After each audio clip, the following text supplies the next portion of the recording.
Los documentos que tenemos delante nos sumergen en una de las épocas más convulsas y fascinantes de la historia de España. Totalmente. Es el retrato de una nación que intentaba dar un salto de décadas en apenas unos años, chocando frontalmente con fuerzas muy arraigadas y a la vez con ideas revolucionarias. Sí. La pregunta que vamos a intentar desentrañar es cómo un proyecto de modernización democrática acaba colapsando de una forma tan violenta. ¿Cómo colisionaron esas visiones para el futuro de España, la liberal, la tradicionalista, la socialista, la anarquista, hasta romperse en una guerra civil? Y es fundamental entender que España no era una isla. Esto ocurre, y hay que insistir, en el contexto europeo de entreguerras. Claro. Una época de crisis terminal del liberalismo, con el fascismo en ascenso, en Italia, en Alemania, y la Unión Soviética como modelo alternativo. España, en cierto modo, fue un laboratorio donde todas estas tensiones globales se manifestaron con una virulencia especial. Empecemos entonces por el principio del fin de ese viejo orden, la España de Alfonso XIII. El sistema de la Restauración, ese modelo diseñado por Cánovas, se estaba, desmoronando. Se caía a trozos, sí. Y la estructura cedió en lo que se conoce como la triple crisis de 1917. Fue una tormenta perfecta. Triple crisis. Sí, por un lado, una crisis militar. Había un descontento enorme en el ejército por los ascensos, por la guerra de Marruecos. Y esa guerra culmina en el desastre de Annual, en 1921. Que fue mucho más que una derrota, ¿verdad? Los documentos hablan de más de 10.000 bajas. Eso hoy hundiría a cualquier gobierno. Imagínate entonces, fue un trauma nacional, una humillación que además salpicó directamente al rey. Al que acusaron de haber animado esa ofensiva. Exacto. Y a esa crisis militar se suma una crisis política con el auge de los regionalismos, sobre todo en Cataluña, y por último una crisis social. Al calor de la Revolución Rusa, UGT y CNT convocan una huelga general revolucionaria. El sistema estaba contra las cuerdas. Vale, con el sistema colapsando, una guerra desastrosa, el rey implicado, la salida parece un movimiento a la desesperada, un golpe de Estado. Pues sí.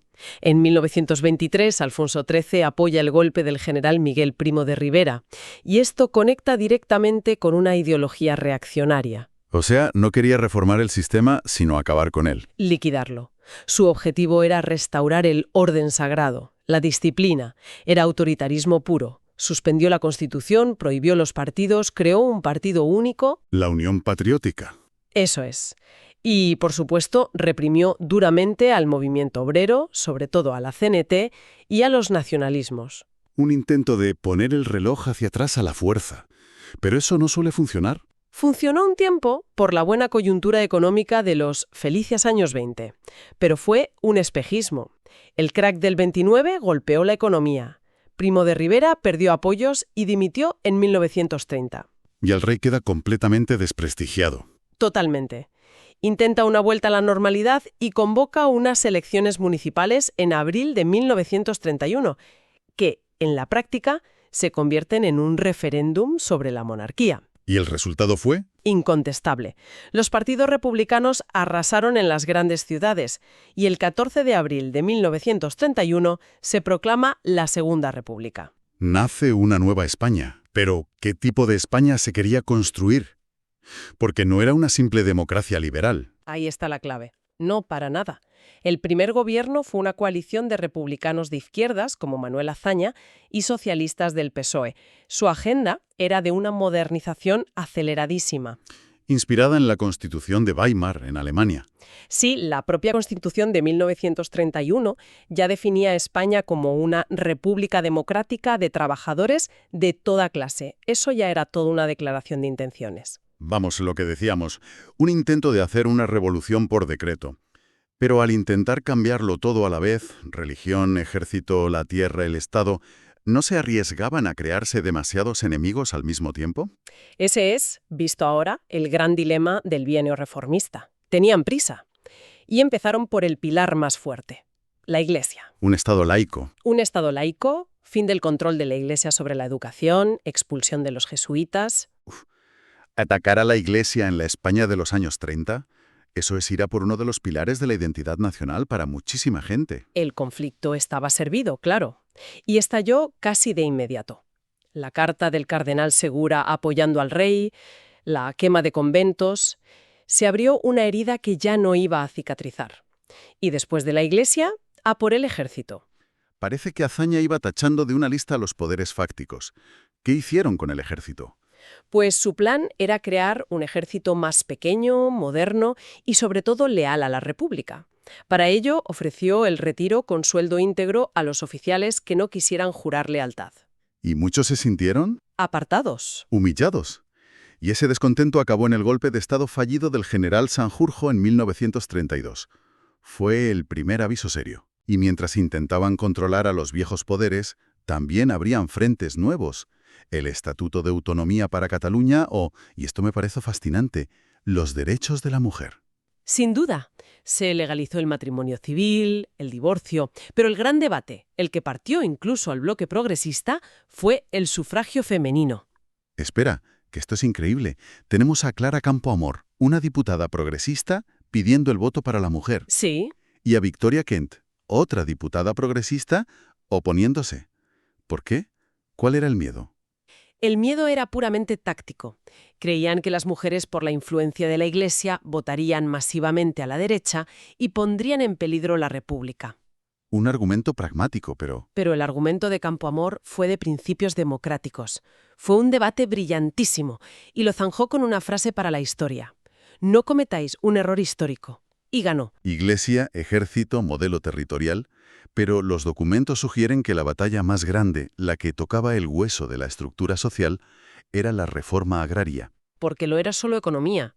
Era terminar con una estructura casi feudal, sobre todo en Andalucía y Extremadura. Millones de jornaleros en la miseria frente a unos pocos latifundistas. Y la reforma buscaba expropiar y redistribuir.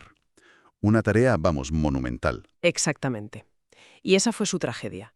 Su lentitud y su burocracia generaron una frustración inmensa entre los campesinos. Y aquí la República se encuentra atrapada. Por un lado, la reacción de los terratenientes, de la derecha. Y por otro, la impaciencia revolucionaria. Estaba asediada desde dos frentes. Por su izquierda, el anarquismo. La CNT-FAI era una fuerza de masas, pero actuaba fuera del sistema. Para ellos, la República era una trampa burguesa. Exacto. Su objetivo no era reformarla, sino destruirla mediante la acción directa. Parece casi autodestructivo. Entiendo la ideología, pero ¿no veían que la alternativa a esa república burguesa era una dictadura, que sería infinitamente peor para ellos? Su lógica era la del todo o nada. Cualquier colaboración con el Estado era una traición. Así que su respuesta fue intensificar la lucha. Las huelgas se dispararon. Y la tensión culminó en la tragedia de Casas Viejas, en enero de 1933. Un pequeño pueblo de Cádiz que se convierte en un símbolo. Así es. Un grupo de anarquistas proclamó el comunismo libertario. La respuesta del gobierno de Azaña fue ordenar una represión brutal. La Guardia de Asalto mató a una veintena de campesinos. Un golpe moral devastador para un gobierno de izquierdas. Le quitó toda su autoridad moral y le obligó a convocar elecciones. Y en esas elecciones el péndulo político no se mueve, no, oscila con una violencia tremenda hacia el otro extremo. Exacto. Entramos en el bienio conservador o bienio negro. Gana la derecha, una coalición del Partido Radical de Lerroux y la CEDA. La CEDA, un gran partido católico liderado por Gil Robles, que miraba con simpatía a los fascismos europeos. No lo ocultaba, no. Y su política fue sencillamente paralizar o revertir todas las reformas anteriores. Y mientras Hitler ya está en el poder en Alemania, en España la CEDA entra en el gobierno en octubre de 1934. Es fácil entender por qué a la izquierda le saltaron todas las alarmas. Vieron ese movimiento como la confirmación de que España iba camino del fascismo. Y su respuesta fue la Revolución de Octubre de 1934. Un levantamiento en toda regla. Sí, pero con dos focos. En Cataluña, Companys proclama el Estado catalán, que es sofocado rápido, pero en Asturias, En Asturias fue una auténtica revolución social. una revolución a gran escala, protagonizada por mineros socialistas, comunistas y anarquistas, que actuaron unidos. Fue un ensayo general de la guerra civil. Aquí hay algo clave. El primer golpe fallido, el de Sanjurjo en el 32, viene de la derecha, pero el primer gran levantamiento armado, la Revolución del 34, viene de la izquierda. Significa que ambos bandos ya estaban dispuestos a dejar la vía democrática. Demuestra que la lealtad a la República era condicional para muchos. Y la respuesta del gobierno de derechas fue de una dureza extrema. Enviaron al ejército de África. A las tropas más brutales, sí, comandadas por un general que empezaba a ser conocido, Francisco Franco. La represión en Asturias fue terrible. Miles de muertos y más de 30.000 detenidos en todo el país. La revolución es aplastada, pero la fractura parece ya definitiva. El país queda dividido entre vencedores y vencidos. Totalmente polarizado. La dura represión y los escándalos de corrupción llevaron a nuevas elecciones en febrero del 36. Y esta vez, toda la izquierda aprendió la lección y se unió. ¿El Frente Popular? El Frente Popular, desde republicanos moderados hasta comunistas. Y con una promesa clave, la que se veía en todos sus carteles: amnistía para los presos del 34. Con lo cual la elección se convierte en un referéndum sobre la Revolución de Octubre. Básicamente sí. Y gana el Frente Popular. Por un margen muy estrecho, pero gana. Azaña vuelve al poder. ¿Era posible reconducir la situación? Ya era demasiado tarde. La victoria del Frente Popular fue vista por gran parte de la derecha no como una alternancia, sino como el triunfo de la revolución. Y se desató una espiral de violencia. La primavera trágica de 1936. Asesinatos políticos, quema de iglesias, enfrentamientos callejeros. El partido fascista Falange Española creció muchísimo. El Estado había perdido el monopolio de la violencia. Y mientras tanto, en los cuarteles, los militares conspiraban. Desde la misma noche de las elecciones, un grupo de generales, con Mola como el director, empezó a preparar un golpe. El asesinato del líder derechista José Calvo Sotelo fue el pretexto final que necesitaban.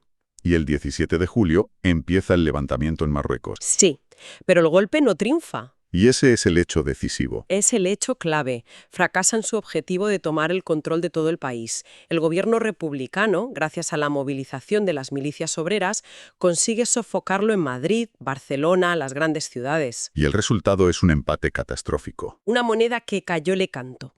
El país se partió en dos. Fue el fracaso absoluto a la hora de construir un proyecto de país aceptado por todos.